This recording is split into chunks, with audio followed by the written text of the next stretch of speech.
आज हम 9th class का चैप्टर स्टार्ट कर रहे हैं। केमिस्ट्री का चैप्टर नंबर 1 है एनसीईआरटी के अंदर। Chapter number 1 matter in our surrounding. Okay, तो मैटर इन आवर सराउंडिंग जो है हमारा केमिस्ट्री का फर्स्ट चैप्टर है।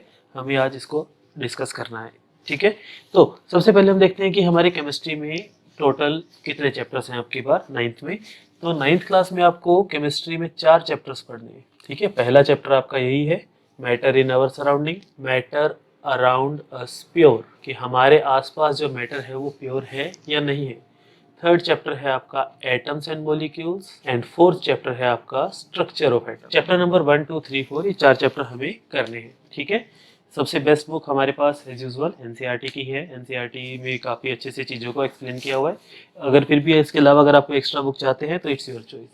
ठीक है, तो हमें 4 chapter through out the year पढ़ने हैं। ठीक है, टोटल 25 वीडियोस के अंदर हमारी केमिस्ट्री एंड हो जाएगी, खत्म हो जाएगी। बाकी उसके बाद तो लॉट ऑफ प्रैक्टिस जो बचती है क्वेश्चंस की वो आपको करना ही है, और वो देखना है कि आप उसमें कितना टाइम लगाते हो। ठीक है, तो जो सबसे पहला चैप्टर है हमारा मैटर इन आवर सराउंडिंग, हम इसी की बात कर लेते हैं। सबसे पहले हमारे पास इसमें आता है कि मैटर होता क्या है। तो क्वेश्चन है, सबसे पहला जो पॉइंट इसके अंदर आता है कि मैटर है क्या, व्हाट इज मैटर। ठीक है, सबसे पहला सिंपल सा क्वेश्चन कि मैटर क्या होता है। तो मैटर होता है anything which has mass and occupy space।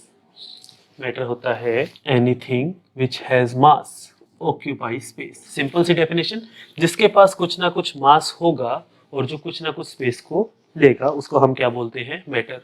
ठीक है, जैसे कि हमारे पास ये बोर्ड है, इसका कुछ ना कुछ मास है, इसने कुछ ना कुछ स्पेस ले रखा है, तो ये एक मैटर है, मैटर का बना हुआ है। Everything is made up of matter, not everything, every physical thing. ठीक है, हर चीज जो है वो मैटर की बनी हुई है, हम ऐसा नहीं कह सकते, क्योंकि बहुत सारी चीज़ें हैं जो मैटर की नहीं बनी हुई। जैसे कि अगर आपसे पूछा जाए कि आपका जो फ्रेंड है वो आपका कितना बेस्ट फ्रेंड है, तो क्या आप उसको बता सकते हैं कि वो आपका 2 किलो बेस्ट फ्रेंड है, या 5 ग्राम बेस्ट फ्रेंड है, या 10 मीटर है? नहीं बता सकते। तो every physical thing is made up of matter. ठीक है, हमारा जो फिजिकल वर्ल्ड है जिसको हम देख सकते हैं, छू सकते हैं, महसूस कर सकते हैं, फील कर सकते हैं, वो सब क्या है, मैटर के ही बने हुए हैं। ठीक है, तो मैटर आपको पता लगा, anything which has mass and which occupy space, जिसका कुछ ना कुछ मास होगा और कुछ ना कुछ वो स्पेस लेगा। अब इसमें आता है कि जो सैंड है, हमारी मिट्टी, मिट्टी का एक दाना, उसका एक छोटा सा ग्रेन, क्या वो भी मैटर है? आंसर है बिल्कुल, उसका मास होगा, चाहे बहुत कम हो लेकिन मास तो होगा ही। ठीक है, और कुछ ना कुछ तो उसने स्पेस ले रखा है, तो ये होता है मैटर। Is this okay? ठीक है, उसके बाद आता है कि मैटर बने किससे हैं। तो सेकंड पॉइंट जो है हमारा, मैटर किससे बने हैं, तो matter is made up of particle. Matter जो है वो पार्टिकल से बनते हैं। पार्टिकल ये एक वर्ड है जिसको डिफाइन करना जितना आसान लगता है उसको समझना ज़्यादा आसान है, इसको डिफाइन करना थोड़ा सा एक टिपिकल काम है। ठीक है, जैसे कि अगर आपको कहा जाए कि मेरे पास जैसे ये मार्कर है, मैं इसको तोड़ना शुरू करूँ, ये किससे बना है, ये प्लास्टिक से बना है। ठीक है, तो प्लास्टिक एक मैटर है, प्लास्टिक मैटर है। इसको जब हम तोड़ेंगे तो क्या निकलेगा, इसमें से छोटे छोटे टुकड़े होते जाएंगे, तो वो छोटे छोटे टुकड़े ही पार्टिकल्स कहलाते हैं। ठीक है, बहुत ज़्यादा छोटे टुकड़े जिनको हम और डिवाइड नहीं कर सकते। ठीक है, दैट इज एटम्स। तो मैटर किससे बने हैं, एटम से बने हैं। ठीक है, पार्टिकल्स छोटे छोटे पार्टिकल्स से बने हैं।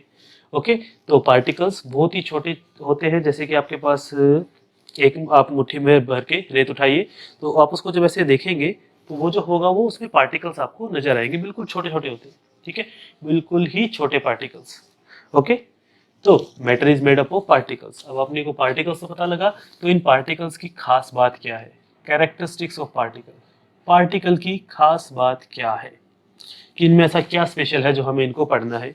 तो इसके अंदर 2-3 पॉइंट जो स्पेशल है वो आपको मैं बता देता हूँ। पहला, these are very small, small, या फिर आप इनको कहो वेरी वेरी स्मॉल, बहुत छोटे होते हैं। कितने छोटे होते हैं कि हम इनको देख नहीं सकते, can't be seen by naked eyes. ठीक है, और इवन विद माइक्रोस्कोप, हम इसको माइक्रोस्कोप से भी साफ नहीं देख पाएंगे। ठीक है, तो पार्टिकल हमें सिर्फ समझने के लिए एक छोटा सा वर्ड है कि पार्टिकल हमें दिखाई नहीं देते। जब वो बहुत सारी चीजें इकट्ठी हो जाएगी तो हमें कुछ ना कुछ दिखाई देगा। जैसे अब हम ह्यूमन बॉडी की बात करते हैं, आपने बच्चों ने पढ़ा है कि human body is made up of cell. हम सेल को नेकेड आई से नहीं देख सकते, लेकिन उसको माइक्रोस्कोप से तो देख ही सकते हैं। अब सेल किससे बना है, कार्बन, ऑक्सीजन। ठीक है, तो वो भी इन कंपाउंड से ही बना है जो हमारे आसपास है, अलग अलग केमिकल से, अलग अलग पार्टिकल से, अलग अलग मटेरियल से बना है। तो कुछ चीजें ऐसी हैं जिनको हम माइक्रोस्कोप से भी नहीं देख सकते, तो हम कह सकते हैं कि हाँ वो भी पार्टिकल हैं। ठीक है, तो पार्टिकल इतने छोटे होते हैं कि हम उनको देख नहीं सकते। दूसरी जो इसकी थर्ड जो इसका खास बात है इसकी, वो ये है कि ये चलते रहते हैं, कॉन्टिन्यूसली मूविंग, ये रुकते नहीं। ठीक है, इसके अंदर मोशन रहता है, कंटिन्यूसली मूविंग। ठीक है, और ठीक है पार्टिकल जो है वो कंटिन्यूसली मूव करते हैं।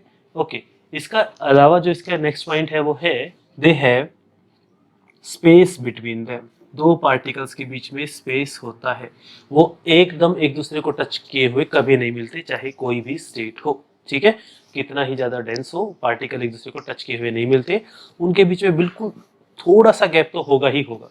ठीक है, तो ये है इसके 4 पॉइंट्स। सबसे पहला जो है कि बहुत छोटे हैं, इतने छोटे हैं कि हम इसको माइक्रोस्कोप से भी नहीं देख सकते, नेक्ड आई से तो देख ही नहीं पाएंगे। ठीक है, दूसरा जो इसका पॉइंट है वो है कि ये हमेशा चलते रहते हैं, कंटिन्यूसली मूविंग। और जो थर्ड पॉइंट है वो है हैव स्पेस बिटवीन देम। तो इन सब के लिए एनसीईआरटी के अंदर एक अच्छी एक्टिविटीज दे रखी है, तो आप इसको अपने घर पे भी कर सकते हैं, इतनी इजी एक्टिविटीज हैं वो। पार्टिकल्स जो है हमेशा चलते रहते हैं, हमें कैसे पता लगेगा कि वो हमेशा चलते रहते हैं? तो इसके लिए आप क्या करो, एक ग्लास, ठीक है, आप उसको पानी का भर लो।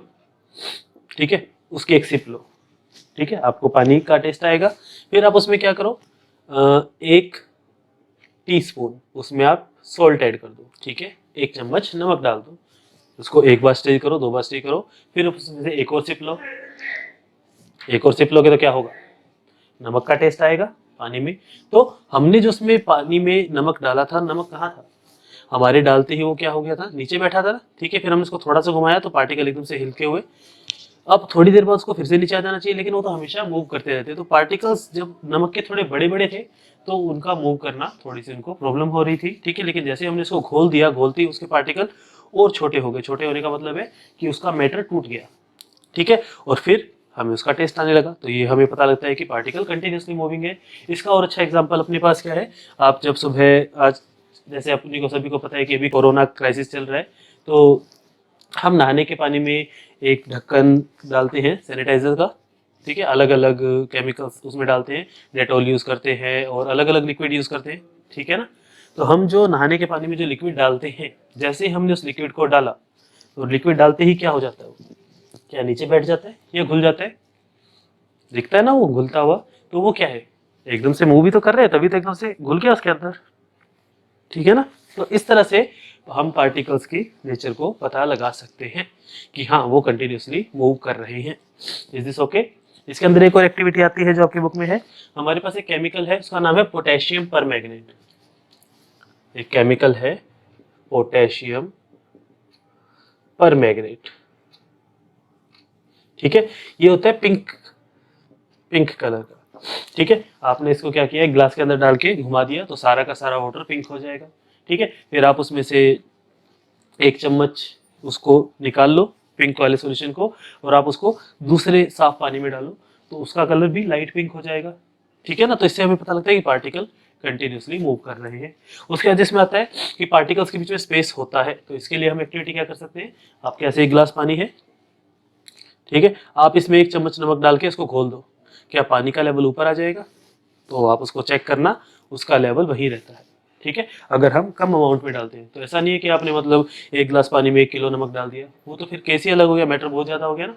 ठीक है, आपने उसमें 1 स्पून ऐड किया तो उससे क्या होगा, उसके लेवल में इंक्रीमेंट नहीं होगा। तो वो नमक कहाँ गया, वो नमक कहाँ गया, वो पानी के जो पार्टिकल्स थे उनके बीच में स्पेस था ना, वहाँ पे फिक्स हो गया, वहाँ पे हो गया। ठीक है, वहाँ पे वो रहने लगा। तो इससे हमें पता लगता है कि हाँ पार्टिकल्स के जो स्पेस होते हैं। तो कई बार ये क्वेश्चन आता है 3 मार्क्स में कि write the characteristics of particle. तो 3 कैरेक्टरिस्टिक कौन से हैं, they are small, very small, can't be seen by naked eyes. Second जो है इसका कंटिन्यूसली मूविंग, एंड थर्ड जो है हैव स्पेस बिटवीन देम। तो हम इसको एक ही पॉइंट कर देते हैं, small, can't be seen by naked eyes, and second है be continuously moving, and third is have space between them. Is this okay? एक बार इसको नोट कर लीजिए। नेक्स्ट जो थिंग है हमारे पास वो है क्लासिफिकेशन ऑफ मैटर। तो हमने मैटर को 2 कैटेगरीज में डिवाइड कर रखा है। पहली कैटेगरी है उसकी on the basis of physical property, and दूसरी है on the basis of chemical properties. ठीक है, तो फिजिकल प्रॉपर्टीज होती है जिनको हम देख सकते हैं, छू सकते हैं, फील कर सकते हैं, और केमिकल प्रॉपर्टीज होता है उसके केमिकल कैरेक्टरिस्टिक्स पर कि उसका जो है अलग अलग केमिकल्स के साथ उसका बिहेवियर कैसा रहेगा। जैसे कि आपको पता है कि एक तो हमारे पास सरसों का तेल है, एक हमारे पास देसी घी है, तो दोनों में कुछ तो फर्क है। ठीक है, दोनों को अगर हम उसमें पिघला के रखें, अगर लिक्विड स्टेट में रखें, तो देख के पता नहीं चलता। रिफाइंड का एग्जांपल ले लीजिए आप, जो हमारे रिफाइंड ऑयल होते हैं, रिफाइंड ऑयल उसमें और देसी घी में पता नहीं चलता। ठीक है, लेकिन उनकी प्रॉपर्टीज कुछ ना कुछ तो अलग है। तो केमिकल प्रॉपर्टीज और फिजिकल प्रॉपर्टीज दो बेसिस पर हमने उसको डिवाइड कर दिया। फिजिकल प्रॉपर्टी होता है उसका जैसे कि उसकी स्टेट। तो फिजिकल प्रॉपर्टीज के बेस पे जो हमारे पास तीन टाइप के मैटर आते हैं, वन इज सॉलिड, ये इसकी स्टेट है, स्टेट ऑफ मैटर सॉलिड, एक है लिक्विड, एक है गैस। तो सॉलिड होते हैं, लिक्विड्स होते हैं और गैसेस होती है। और केमिकल प्रॉपर्टीज पे बेस पे जो हमारे पास मैटर है वो है एलिमेंट, कंपाउंड एंड मिक्सचर्स। ठीक है, तो केमिकल प्रॉपर्टीज के बेस पे जो हमें पढ़ना है वो हम पढ़ेंगे चैप्टर नंबर 2-3 में। ओके, फिजिकल प्रॉपर्टीज के बेस पे हम पढ़ेंगे अभी यहाँ पर, यहीं पर। ठीक है, फर्स्ट चैप्टर के अंदर। तो फिजिकल प्रॉपर्टीज, फिजिकल बेस पे क्लासिफिकेशन जो हमने किया सॉलिड, लिक्विड, गैस, और जो केमिकल बेस पे किया एलिमेंट्स, कंपाउंड एंड मिक्सचर। ठीक है, इज दिस ओके? तो अब हमारे पास देखना है कि वो फिजिकल प्रॉपर्टीज कौन सी है। तो सबसे पहली जिसमें है वो है इंटर पार्टिकल डिस्टेंस, डिस्टेंस या इंटर पार्टिकल स्पेस। ठीक है, ये है जो फिजिकल प्रॉपर्टीज के ऊपर बेस्ड है। इंटर पार्टिकल डिस्टेंस या इंटर पार्टिकुलर डिस्टेंस, इसका मतलब हुआ कि दो पार्टिकल्स के बीच में कितना डिस्टेंस है। अगर डिस्टेंस कम है तो हम उसको सॉलिड बोलते हैं, ज्यादा है तो लिक्विड, और ज्यादा है तो गैस। ठीक है, इंटर पार्टिकल डिस्टेंस है। और इसी के साथ एक और है इंटर पार्टिकुलर फोर्स। देखो इसमें क्या है कि जो मैटर है, आपने पढ़ा है ग्रेविटेशन के अंदर, ग्रेविटेशन में क्या पढ़ा था आपने कि हर ऑब्जेक्ट एक दूसरे को अट्रैक्ट करता है। 8th क्लास में था ना, दो टाइप के फोर्स थे, contact force, non contact force. तो ग्रेविटेशन दो बॉडीज के बीच में लगता है, नॉन कॉन्टैक्ट फोर्स अट्रैक्ट करता है। ठीक है, चाहे वो बॉडी छोटी हो चाहे बड़ी हो, तो पार्टिकल एक दूसरे को अट्रैक्ट भी करते हैं, ये भी पार्टिकल्स के एक कैरेक्टरिस्टिक में है। तो हमने जो 3 कैरेक्टरिस्टिक्स किए थे उसके अंदर आप एक और ऐड कर लीजिए, particles attract each other. Okay, ठीक है। उसके बाद हमारे पास जो फिजिकल प्रॉपर्टी आती है वो आती है कंप्रेसिबिलिटी। ठीक है, कंप्रेसिबिलिटी होता है एबिलिटी टू कंप्रेस, हम किसी चीज को दबा सकते हैं या नहीं। ठीक है, जैसे एग्जांपल के तौर पर आपको एक लोहे का टुकड़ा दिया जाए और एक कॉटन का, तो आप किसको दबा पाएंगे? तो वो उसकी कंप्रेसिबिलिटी की प्रॉपर्टी है। ठीक है, उसके बाद एक आता है इसमें रिजिडिटी। रिजिडिटी होता है कठोरता, रिजिड, रिजिड होना। ठीक है, रिजिड होते हैं जिसके दो पॉइंट्स के बीच का डिस्टेंस सेम ही रहता है, वो टूट जाएगी लेकिन उसका डिस्टेंस चेंज नहीं होगा। जैसे अगर हम ह्यूमन बॉडी की बात करते हैं तो ये टिप है और यहाँ से यहाँ तक का डिस्टेंस जो है अभी यहाँ तक है, लेकिन अब ये डिस्टेंस कम हो गया। ठीक है, तो हमारी बॉडी रिजिड नहीं है, रिजिड है ये। ठीक है, जैसे कि इस पॉइंट का डिस्टेंस और इस पॉइंट का डिस्टेंस सेम ही रहेगा। अगर मैं इसको ऐसे लेकर आना चाहूँ तो टूटेगा, उसके बाद ही आ पाएगा। ठीक है, तो टूट जाए लेकिन मुड़े ना, उसको हम क्या बोलते हैं? रिजिडिटी। तो विच इज लेस फ्लेक्सिबल, या फिर जो कि कठोर होती है। ठीक है, कोई डाउट इसमें? रिजिडिटी के बाद जो हमारा नेक्स्ट वर्ड है वो है फ्लूइडिटी। फ्लूइडिटी का मतलब क्या है? देखो लिक्विड और गैस जो होते हैं वो फ्लो कर सकते हैं, तो हम इसको फ्लूइड्स बोलते हैं। ठीक है, फ्लूइडिटी होता है एबिलिटी टू फ्लो। ठीक है, ये प्रॉपर्टी जो मैटर को फ्लो के लिए करती है। ठीक है, जिसके से मैटर फ्लो कर सकते हैं। उसके बाद इसके अंदर एक वर्ड आता है kinetic energy. Kinetic energy direct उस मूवमेंट के साथ रिलेटेड है, रिलेटेड टू मोशन।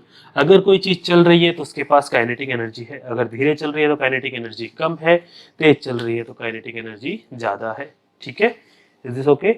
उसके बाद है हमारे पास डेंसिटी। डेंसिटी से पहले हम करते हैं वॉल्यूम। वॉल्यूम आपको पता है, यहाँ पे वॉल्यूम का मतलब आवाज नहीं है, वॉल्यूम का मतलब है उसने कितना स्पेस घेर रखा है। जैसे आपने सीखा था ना, volume of cube side into side into side, volume of cuboid length into breadth into height. तो वॉल्यूम का मतलब है उसके स्पेस से रिलेटेड। ठीक है, इसके साथ आता है हमारे पास डेंसिटी। तो व्हाट इज डेंसिटी? डेंसिटी होता है मास और वॉल्यूम का रेशियो। ठीक है, कोई चीज कितनी डेंस है डेंस का मतलब कि उसको कितनी अमाउंट आ जाएगी एक पर्टिकुलर जगह में, जिसकी कम जगह में ज़्यादा आ जाए उसकी डेंसिटी ज़्यादा होती है, ठीक है। और जिसमें ज़्यादा जगह में वो चीज़ कम आए तो वो क्या होगी, कम होगी, ठीक है, उसकी डेंसिटी कम होगी। ओके, तो इसके बाद डेंसिटी के बाद जो हमारे पास नेक्स्ट वर्ड आता है वो आता है डिफ्यूजन। डिफ्यूजन होता है इंटरमिक्सिंग, दो चीजें आपस में मिल जाती है या नहीं। देखिए जैसे आप लिक्विड के अंदर लिक्विड घोल सकते हो, ठीक है, सॉलिड के अंदर लिक्विड घोल सकते हो, टाइम ज्यादा लगेगा, ठीक है। तो डिफ्यूजन वो एबिलिटी है एक दूसरे के अंदर घोलने के लिए जो हमें चाहिए, ठीक है। तो ये कुछ फिजिकल प्रॉपर्टीज है जो हमें कंपेयर करने के लिए चाहिए, ठीक है। तो सॉलिड, लिक्विड एंड गैस, और लिक्विड और गैस को हम फ्लूइड्स बोलते हैं, ठीक है।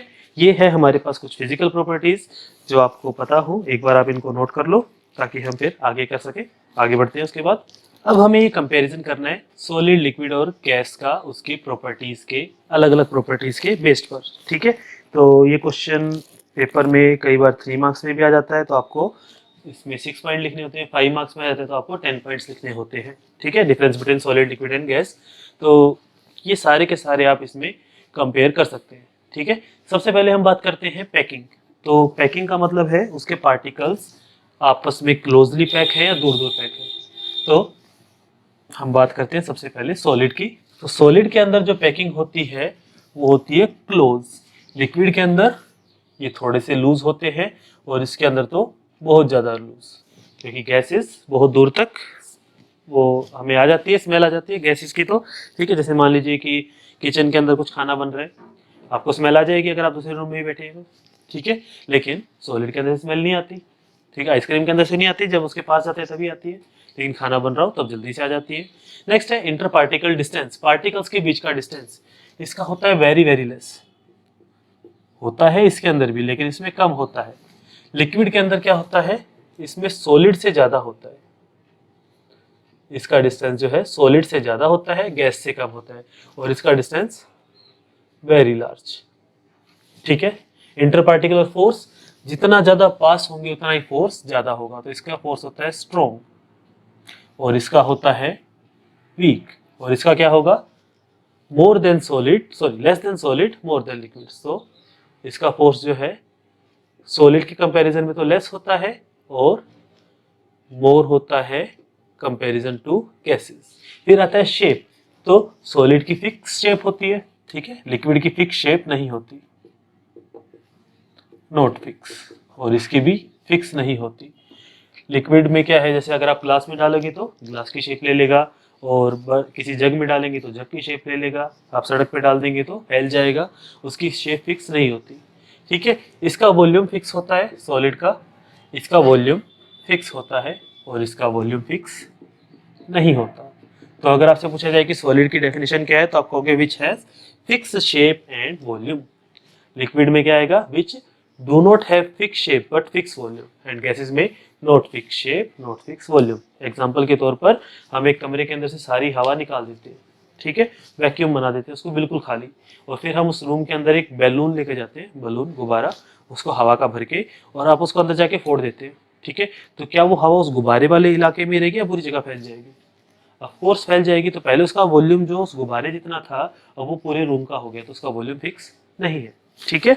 दूसरी चीज ये है कि आपके पास अगर 1 गिलास पानी है तो आप उसको किसी भी बर्तन में डाल लो, उसकी अमाउंट तो उतनी ही रहेगी, ठीक है।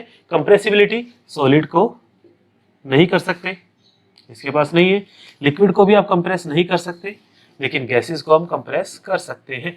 गैस सिलेंडर जो आते हैं घरों में, कुकिंग सिलेंडर, उसके अंदर गैसेस को कंप्रेस कर करके भरा जाता है, ठीक है। रिजिडिटी, सॉलिड रिजिड, रिजिड मतलब कठोरता, यस। लिक्विड कठोर नहीं होते, गैसेस भी नहीं होते। उसी तरह से फ्लूइडिटी, क्या लिक्विड फ्लो करेंगे? आंसर है no. Liquid sorry solid flow करेंगे? No. Liquid of course, and gases भी करेंगी। पार्टिकल्स का मोशन, तो सॉलिड के पार्टिकल बिल्कुल पास पास है, उनके बीच में स्पेस कम है तो वेरी लेस, इनका मोशन कम होता है। इनका मोशन मॉडरेट, मॉडरेट का मतलब सॉलिड से ज्यादा गैस से कम, और इनका very high. Okay. Kinetic energy, kinetic energy solid की कम होती है, इनकी इससे थोड़ी ज्यादा और इसकी सबसे ज्यादा। क्योंकि काइनेटिक एनर्जी का मतलब क्या था, मूवमेंट ऑफ पार्टिकल, जितना तेज चलेंगे उतनी ही काइनेटिक एनर्जी ज्यादा होती है। Is this okay? तो यहाँ से हमें पता लगता है इन चीज़ों के बारे में कि ये डिफरेंस है सॉलिड, लिक्विड और गैस में। डेंसिटी की बात करते हैं, डेंसिटी क्या था, मास बाय वॉल्यूम, ठीक है। तो मास तो इनका फिक्स है, आधा किलो तो सब में वही है, ठीक है। जिसका वॉल्यूम कम उसकी डेंसिटी ज्यादा, तो इसकी डेंसिटी हाई, इसकी मॉडरेट और इसकी वेरी लेस, ओके। क्योंकि इसका तो वॉल्यूम बहुत ज्यादा हो सकता है ना। डिफ्यूजन, डिफ्यूजन होता है आपस में घुल जाना, इंटरमिक्सिंग, तो सॉलिड को घुलने में टाइम कम लगता है, तो इसको हम लिखेंगे रेट इज स्लो। रेट का मतलब था टाइम के कंपैरिजन में, तो इसको जो डिफ्यूजन है उसका टाइम कम है, इसका मॉडरेट और इसका वेरी हाई, ठीक है। वेरी हाई का मतलब ऐसा कभी नहीं होता जैसे हम सांस लेते हैं, ऑक्सीजन लेते हैं, कार्बन डाइऑक्साइड छोड़ते हैं, बचपन से पढ़ते आ रहे हैं इस चीज को, तो ऐसा कभी नहीं होता जब आप ऐसे सांस लेते हैं तो एक्सहेल करते हैं तो कार्बन डाइऑक्साइड यही इकट्ठी हो जाए, ठीक है। ऐसा होता है क्या कि हाँ अभी हमने यहाँ पे सांस ली थी, यहाँ पे कार्बन डाइऑक्साइड ज्यादा होगी, अब फेस उस तरफ करके सांस लेनी पड़ेगी, ऐसा नहीं होता। इसका मतलब क्या है, बहुत जल्दी जल्दी घुल रही है, ठीक है। लिक्विड के अंदर उससे थोड़ा सा कम। तो ये है सॉलिड, लिक्विड और गैस में डिफरेंस, ओके। एक बार आप इस चीज को नोट कर लीजिए। आज हम इतना ही करते हैं, नेक्स्ट वीडियो में हम इस चैप्टर को आगे बढ़ाएंगे, ओके। Thank you.